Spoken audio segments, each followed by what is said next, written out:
Vous venez de partager votre projet avec 3 personnes. Un nouveau parcours que vous voulez lancer, un objectif que vous vous êtes fixé, une direction dans laquelle vous avez décidé d'aller. Ils ont réagi avec enthousiasme, des encouragements, des idées, des « tu vas y arriver ». Et quelque chose d'étrange s'est produit ensuite. L'énergie que vous aviez avant de parler, cette tension productive, cet inconfort moteur qui vous poussait à commencer, s'est légèrement dissipée. L'urgence de passer à l'acte s'est atténuée. Vous avez l'impression diffuse d'avoir déjà fait quelque chose, alors que vous n'avez encore rien fait. Ce phénomène que les psychologues ont documenté et que les stoïciens avaient compris intuitivement 2 millénaires avant la psychologie moderne, est l'une des raisons les plus sous-estimées pour lesquelles les ambitions s'éteignent avant même d'avoir vraiment démarré. Partager un objectif non encore accompli crée une satisfaction prématurée. Votre cerveau traite la reconnaissance sociale reçue pour l'annonce comme un avant-goût de la reconnaissance que vous auriez méritée pour l'accomplissement. Et dans cet avant-goût, une partie de l'élan disparaît. Marc Aurèle, dont les ambitions dépassaient de loin la portée de la plupart des vies humaines, n'annonçait pas ses projets. Il les réalisait. Ses méditations, le seul document vraiment intime qu'il nous ait laissé, ne contiennent aucun projet, aucune promesse, aucune annonce de ce qu'il allait faire. Elles contiennent des bilans, des examens, des engagements envers lui-même. Les seules personnes à qui il rendait compte de ses ambitions, c'était lui-même. Et cette discipline, ce silence délibéré autour de ce qui n'est pas encore accompli, était précisément ce qui préservait l'énergie nécessaire pour accomplir. Les stoïciens avaient une méfiance profonde envers les paroles qui précèdent les actes, non pas par modestie performée, mais par une compréhension précise de la dynamique de l'action. Ce qui se dit trop tôt se réalise moins souvent, et ce qui se fait en silence, sans l'entrave des attentes formulées ou des promesses publiques, a beaucoup plus de chances d'atteindre son terme. Dans cette vidéo, nous allons explorer pourquoi l'ambition silencieuse est la forme d'ambition la plus puissante et ce que les stoïciens avaient compris sur la relation entre le silence, l'action et l'accomplissement réel. Restez avec moi, parce que ce que vous allez entendre va peut-être changer la façon dont vous parlez de ce que vous voulez accomplir. Pour comprendre pourquoi les grands taisent leur projet, il faut commencer par examiner ce que partager un projet avant de l'avoir réalisé fait réellement. Pas à la personne qui écoute, mais à vous. Quand vous annoncez un objectif, vous déclenchez plusieurs processus simultanément. Vous créez des attentes chez les autres, ce qui peut être motivant mais aussi paralysant, parce que l'échec devient désormais public. Vous obtenez un retour social immédiat, des encouragements, des opinions, des réactions, qui peuvent vous orienter mais aussi vous disperser. Et vous ressentez une satisfaction qui ressemble à de la progression, mais qui n'en est pas. C'est ce dernier point que les stoïciens auraient saisi avec le plus d'acuité. La satisfaction prématurée, celle qu'on ressent en parlant de ses projets avant de les avoir réalisés, est une forme de substitut. Elle remplace temporairement la vraie satisfaction de l'accomplissement. Et dans ce remplacement, elle consomme une partie de l'énergie qui aurait pu aller dans l'action. La première dimension de l'ambition silencieuse concerne ce qu'Épictète appelait la séparation entre les paroles et les actes. Il avait une formule directe que ses élèves rapportaient souvent. Ne dis pas que tu as philosophé, philosophe. Appliqué à l'ambition, cela donne « Ne dis pas que tu vas accomplir quelque chose, accomplis-le ». Ce n'est pas de la modestie. C'est la reconnaissance que la parole, sans l'acte qui la suit, est une dépense d'énergie, de crédibilité et parfois d'élan. Et que le meilleur usage de l'énergie dont vous disposez est rarement l'annonce, mais presque toujours l'action. Cette distinction entre parole et acte était centrale dans la façon dont Épictète évaluait la progression de ses élèves. Il ne leur demandait pas ce qu'ils avaient appris. Il observait comment ils se comportaient. Il ne leur demandait pas ce qu'ils voulaient accomplir, il regardait ce qu'ils faisaient. Et cette attention aux actes plutôt qu'aux déclarations d'intention est précisément ce que l'ambition silencieuse développe, la capacité à se juger soi-même sur ce qu'on fait, et non sur ce qu'on dit qu'on va faire. La deuxième dimension concerne ce que Sénèque appelait la protection de l'élan intérieur. Il observait dans ses lettres à Lucilius que les projets les plus fragiles sont ceux qu'on expose trop tôt à la lumière, avant qu'ils aient eu le temps de développer leurs propres racines. Un projet qui vient d'être conçu, qui n'est encore que direction et intention, est extraordinairement vulnérable aux opinions extérieures. Une objection formulée avec assurance peut le faire douter. Un enthousiasme excessif peut le faire dériver vers ce que les autres espèrent, plutôt que vers ce qu'il cherchait à être. Et une indifférence, même involontaire, peut le faire s'effondrer. Sénèque écrivait « Garde en toi ce qui est en train de naître, comme on garde une flamme dans le vent. » Ce n'est pas de la méfiance envers les autres, c'est la reconnaissance que certaines choses ont besoin de silence pour grandir, que l'énergie créatrice, dans ses premières phases, est fragile, et que la protéger en ne la partageant pas avant qu'elle soit suffisamment forte pour résister au regard extérieur est un acte de sagesse pratique. La troisième dimension est ce que Marc Aurèle formulait comme la primauté de la dette envers soi-même. Dans ses méditations, il revenait régulièrement sur une idée, que la seule promesse qui compte vraiment est celle qu'on se fait à soi-même. Pas les engagements publics, pas les annonces sociales, pas les projets partagés pour obtenir du soutien ou de la reconnaissance, mais la décision intime, silencieuse, de faire quelque chose parce que vous avez décidé de le faire. Et cette décision-là, prise en silence, tenue en silence, réalisée en silence, produit quelque chose que l'annonce ne produit jamais, la certitude que vous avez accompli quelque chose pour vous, et non pour la perception que les autres en ont.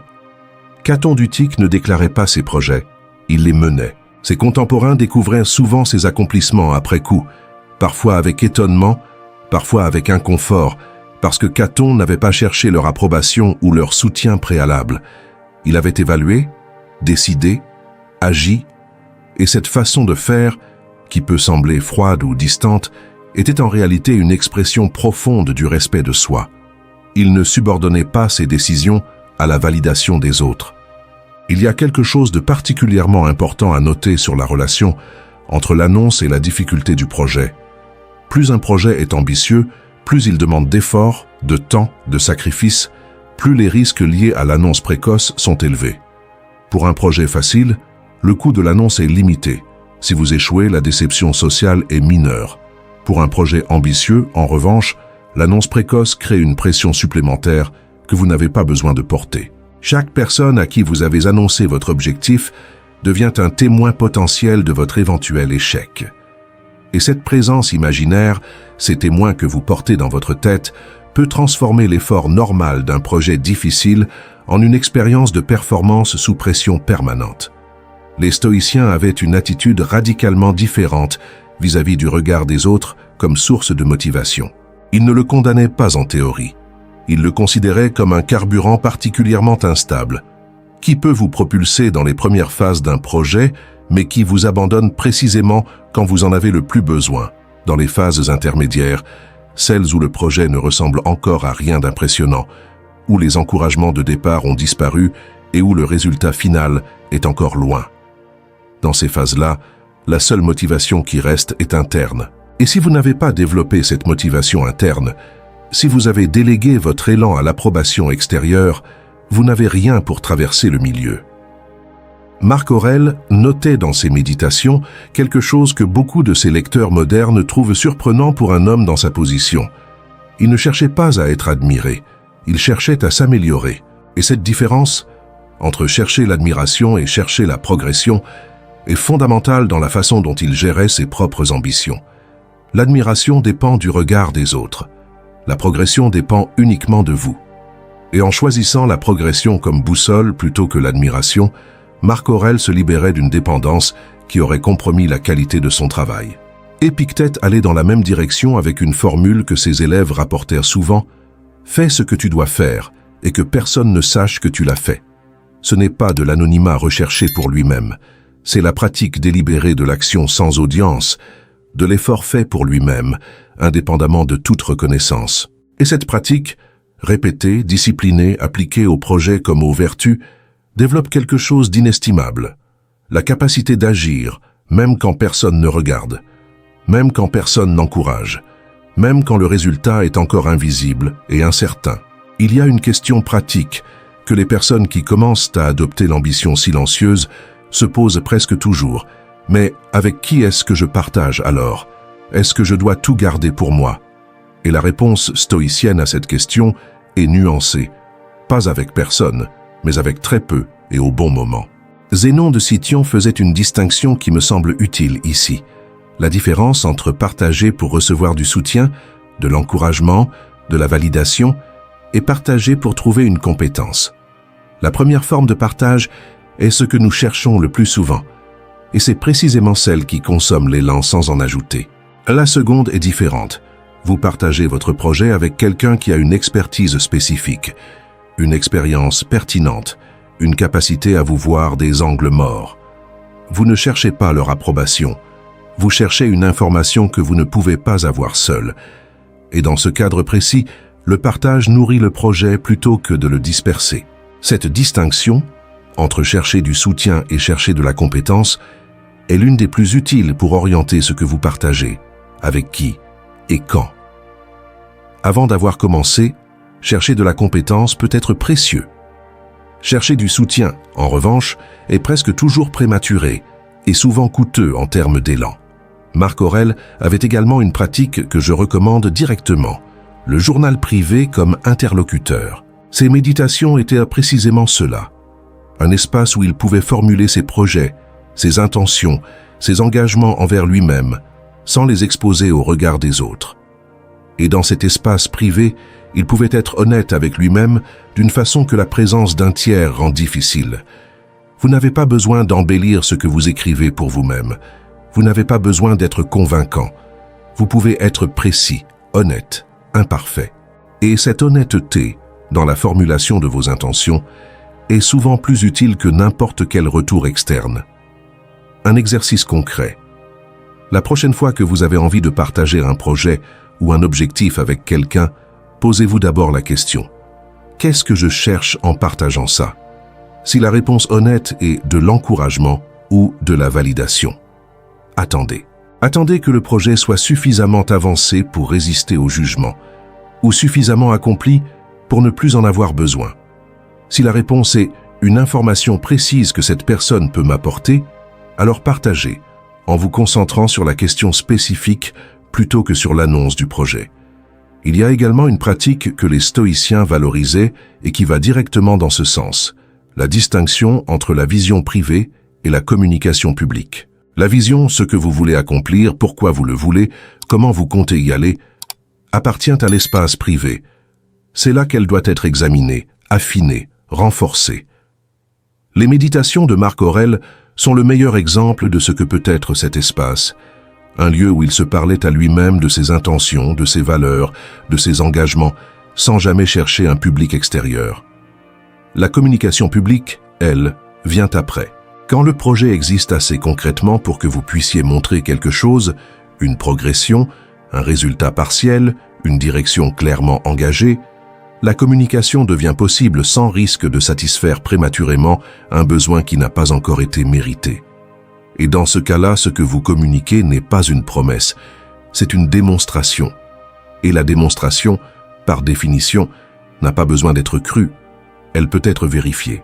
Sénèque résumait cette distinction avec une phrase que je trouve d'une précision redoutable. Les actions grandes se font sans témoin ou ne se font pas vraiment.